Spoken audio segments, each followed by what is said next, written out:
Hi everyone and welcome back to this channel. In this simple video I'm gonna show you how you can backup your project and the Capcut apps using cloud speakers.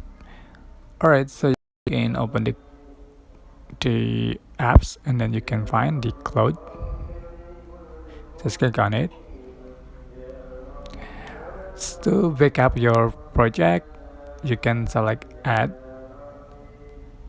click add and select your project that you want to backup and just click backup now. So it's processing for backup the project. Just wait, it takes a long time. And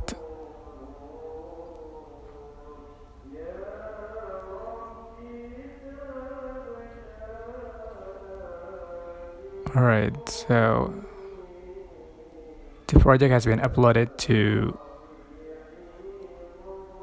cloud, and that's it. So simple. I hope this tutorial was helpful for you. Don't forget to like, comment, share, and also subscribe. Thank you so much for watching.